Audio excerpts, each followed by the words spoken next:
কেউ মালা কেউ তাসবি গলে, তাইতে কি জাদ ভিন্ন মিলন হবে কত দিনে আমার মনের মান। আজকের ভিডিওতে আপনাদেরকে দেখাবো ফোকের লালন শাহর বিশ্ববিখ্যাত 10টি জনপ্রিয় গান।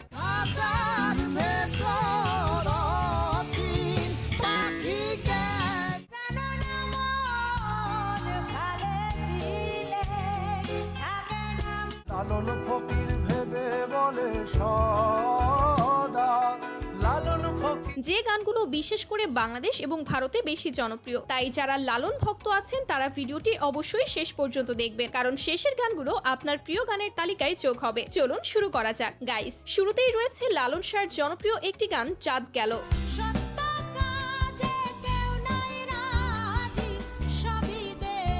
গানগুলো অনেক শিল্পীর কণ্ঠে পাওয়া যায়। আসবার সময় কি জাত ছিলে, এসে তুমি কি জাত নিলে। তবে বাংলাদেশের লালন কন্যা সুমির কণ্ঠে গানগুলো বেশি জনপ্রিয়।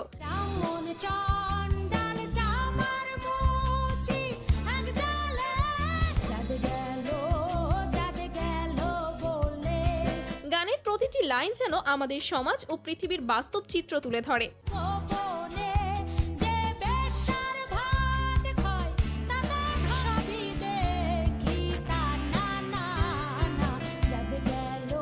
এরপর রয়েছে মিলন হবে কতদিনে। আমি হব বলে চরণ দাসী।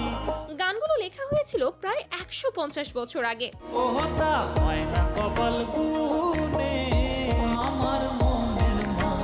তবে এত সুন্দর ও সুশীল ভাষা ব্যবহার করে গানটি লেখা হয়েছে যে বোঝাই যায় না এটা এত পুরনো একটি সৃষ্টি। যখন ওই রূপ স্মরণ হয় থাকে না। আর এই গানটিকে কণ্ঠ দিয়ে জীবন্ত করে তুলেছেন অনির্বাণ সুর। আমি কালারে হারায় তেমন আমার মনের মানুষের। তারপর রয়েছে আরেকটি জনপ্রিয় লালন সঙ্গীত, খ্যাপারে।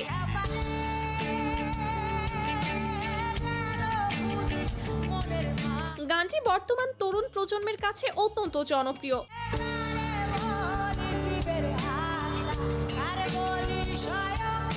বলা হয় লালন চলে গেছে কিন্তু রেখে গেছে সুমির মতো প্রতিভাবান আরেক লালন।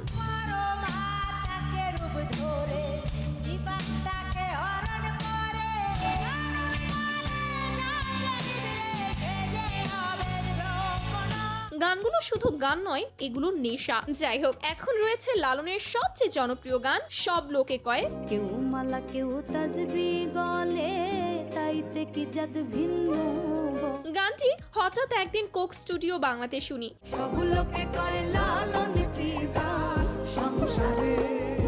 এরপরই প্রেম হয় এই গানের সাথে, যা এখন আমার প্রতিদিনের সঙ্গী। জগৎ জুড়ে জাতের কথা লোকে গল্প করে যথা সব লোকে কয় লালন কি জাত সংসারে।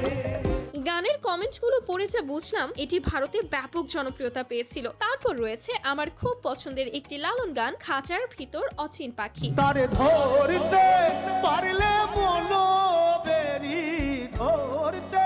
অনেক শিল্পীর কণ্ঠে গানটি থাকলেও খাঁচার ভেতর আছি পাখি প্রাণ। আমার সবচেয়ে ভালো লেগেছে শেখ ইস্তিয়াকের কণ্ঠে। আর কোঠরি নয় দরজাটা,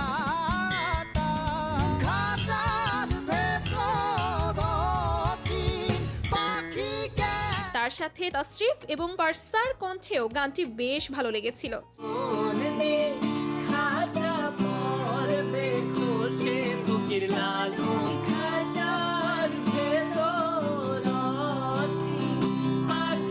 এরপর আমাদের লিস্টে রয়েছে এক চোখেতে হাসন কান্দে গানটি।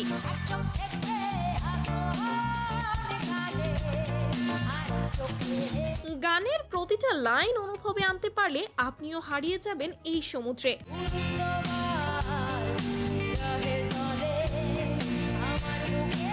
এই গানের কণ্ঠেও ছিলেন লালন কন্যা সুমি। এই যে দেখেন আতরের এক কম্বো নিয়ে আসছে।